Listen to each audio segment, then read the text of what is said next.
Trapped by duty. Kidney donor. In cell 9, my reputation and life at risk. 5 years ago, Catherine Lasani, 28, nearly died from kidney failure. Her life was saved by an anonymous donor, 12-119. Now she's the head warden at a high-security prison. Tough, respected, untouchable. Everything changes when a newly transferred male prisoner arrives. He's Marcus Last, 12-19, her donor and the one who once gave her a kidney. He's been convicted of a high-profile crime she never believed he could commit. Their reunion is explosive. Her sense of justice clashes with her buried feelings of guilt and gratitude. As tension mounts within the prison walls between staff cover-ups, inmate gangs, and political interference, she must choose between enforcing the law and uncovering the truth about the man who once gave her life.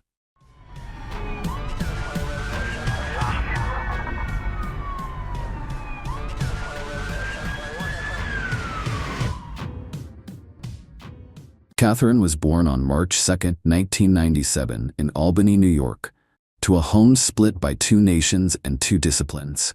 Her father, Lasani, was a high-ranking police officer, tough, decorated, and feared in the force.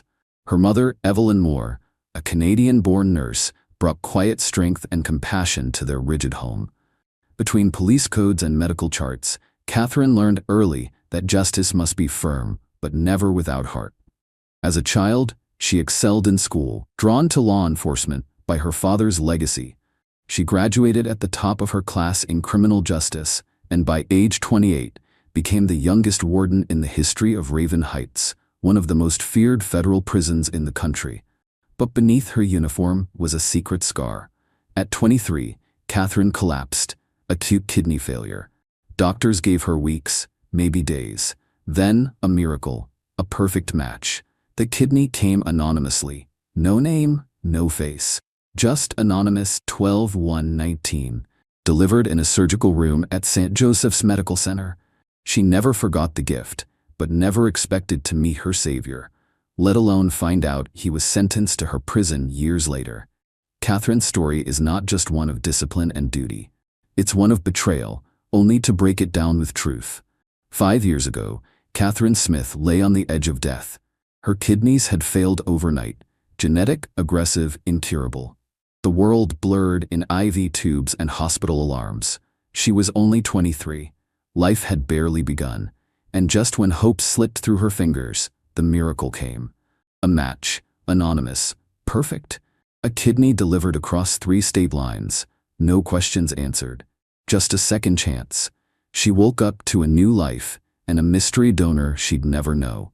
Fast forward 5 years. Catherine was no longer a victim. She wore iron gray uniforms and command in her voice. Head warden of Raven Heights, one of the most secure, most feared penitentiaries in the region. She ran her prison like her body, strict, clean, impenetrable. But fate has a way of circling back when you least expect it. It was a routine morning, until her deputy slid a file across her desk and said, "New intake. Transferred by federal order, cell 9. She glanced over the file casually. Then her hands froze. Marcus Last, 12-119. Her breath caught in her throat. The name. She knew it, from the old hospital forms, from the anonymous thank you letter she never sent. Marcus Last, 12-119 was her donor. Health results in 1 kidney, and now he was a convict. Transferred under strange circumstances, high profile. Convicted of a murder. It couldn't be him, not the man who saved her life. But as she walked down to cell 9, her chest tight, every footstep felt heavier than the last. And then she saw him. She interrogated him in a flash, querying a 1-kidney man committing murder that landed him in jail. And also the DNA behind Marcus Last, 12-119. That night, Catherine didn't sleep. She reviewed his case file a dozen times. The murder charge, odd. A man with no prior record. A glowing past in social rehabilitation work. Vanished 3 years ago. Arrested 6 months later. Convicted without a strong defense? It didn't add up. Her instincts told her something was buried deep beneath the surface, but protocol told her to let it go. Yet how could she? Her body was living proof that he wasn't just another inmate. He had saved her. Now he was rotting in cell 9, marked for violence. Against policy, Catherine ordered an informal meeting. In a shadowed visitation room, with no cameras and no guards, she confronted him. "Why?" she asked. "Why would you do that, and then end up here?" Mike didn't smile. His face had seen too much for smiles. "I never planned to end up here," he said quietly, "but someone made sure I did." He leaned forward, voice low. "You weren't the only one saved that day, Catherine. I was saving myself too, from things I knew, from the people I worked for." A pause. "Then, I gave you life, but someone else wanted to take mine." The next week, things began to unravel. A guard was found unconscious in the laundry room, drugged. A hard drive containing security footage vanished from the control office, and Catherine found a sealed envelope on her desk, unsigned. Inside, photos of her. Outside the hospital 5 years ago. Beside them, a typed note. Some debts should stay buried. Fear curled in her stomach. Someone inside the prison knew. About her connection to Marcus Lass. About the transplant. About everything. It happened fast. In the showers, under low surveillance, 4 inmates cornered Marcus. By the time guards arrived, he was barely breathing. Catherine broke every rule she lived by.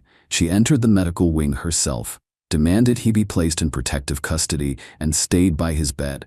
She looked down at the man who saved her life, now half-conscious, bleeding, broken.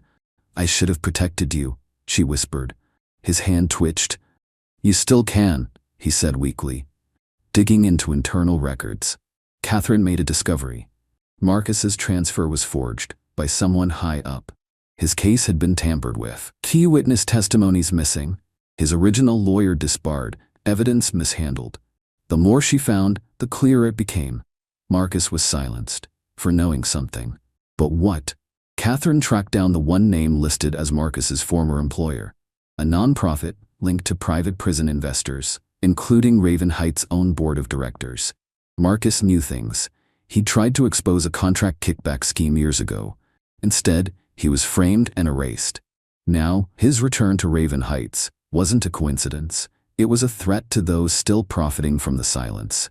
Is Catherine trapped by duty? Word spread that Catherine was too close to an inmate. Whispers turned into reports.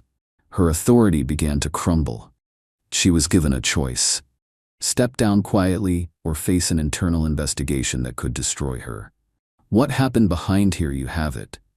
It started with a lockdown breach. The alarms didn't scream. They coughed, glitching, stalling, just long enough for chaos to slither in unnoticed.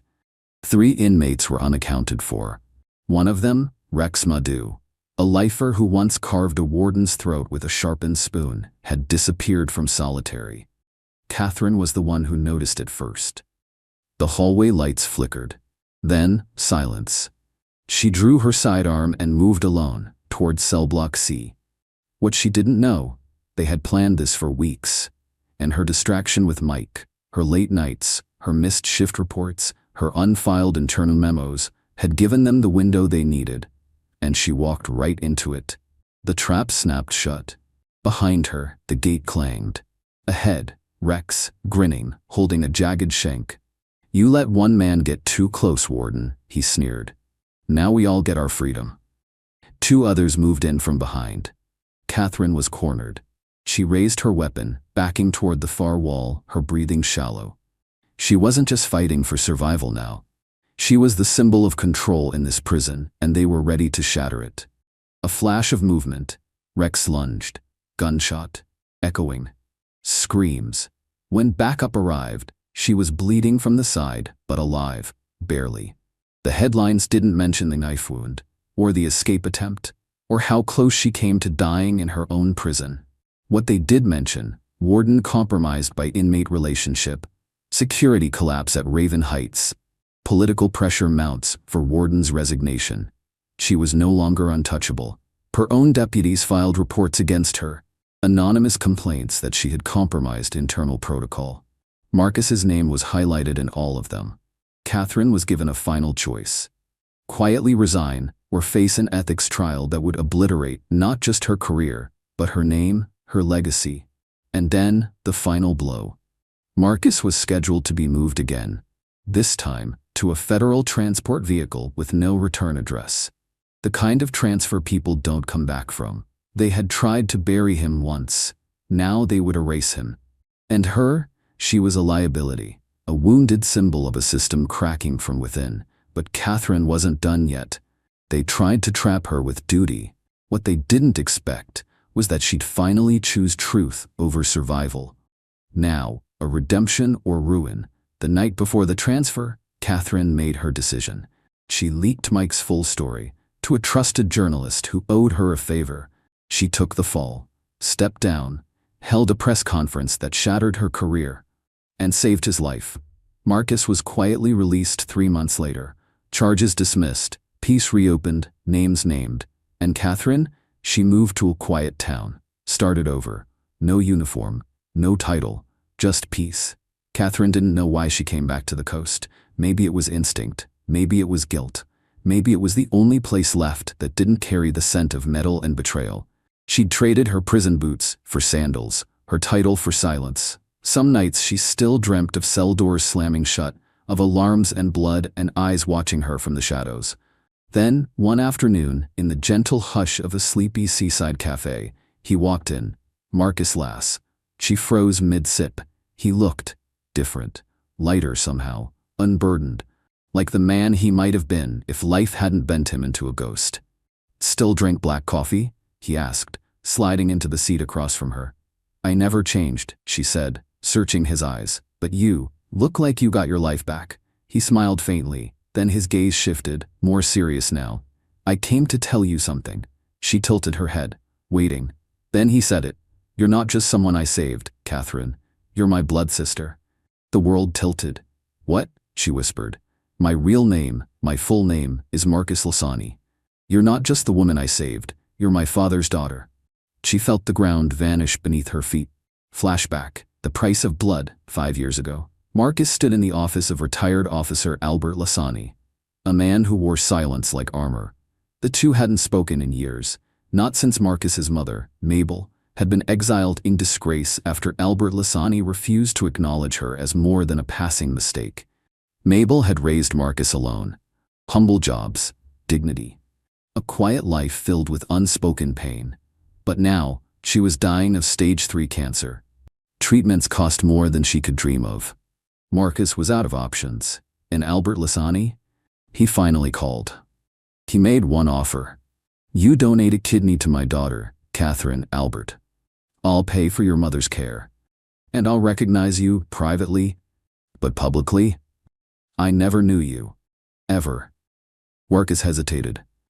"You want me to save a sister I've never met and pretend we're strangers? You want your mother to live?" Albert Lasani asked coldly. "Then do as I say." The hospital records were scrubbed. The donor listed as anonymous, 12-119. Mabel was relocated to a private facility under an alias. The rules were clear. No contact, no claims, no trace. If you speak of this to anyone, Mabel's treatment stops immediately. Marcus signed the papers and gave his sister life, without ever being allowed to tell her. Back in the cafe, Catherine's mind raced. Her throat tightened. "You're lying." "I wish I was." He pulled out an envelope. Inside, an old letter, Lasani's seal, a DNA test, and a photograph of Mabel holding a baby with Albert Lasani in the background. Everything she believed in collapsed like wet stone. "You gave me life," she whispered, the words heavy with realization. "Not just to save me, but to protect Mom, our mom." Marcus nodded. "I never wanted you to find out this way. But after all we've been through, you deserve to know." Tears brimmed in Catherine's eyes. The war she had fought, against rules, against emotion, against herself, suddenly made sense. She had been fighting her own blood. Then a single sharp crack. A gunshot. The window behind Marcus shattered in an instant. The impact jerked him forward. Blood sprayed across the table. Catherine screamed. Marcus slumped against her shoulder, gasping, eyes wide with disbelief. From across the street, chaos exploded. Patrons ducked, screams echoed, glass rained down. But the shooter didn't make it far. 2 black SUVs blocked the road. Armed agents in U.S. Corps tactical gear flooded in. The sniper, dressed as a street cleaner, was wrestled to the ground before he could reload. One of the agents yanked the weapon from his hands, checked the serial code, and snapped to the comms. "We've got him. Target attempted assassination. Confirmed connection. Retired Officer Albert Lasani." Catherine knelt beside her brother, hands soaked in blood, his pulse weak, his breath shallow.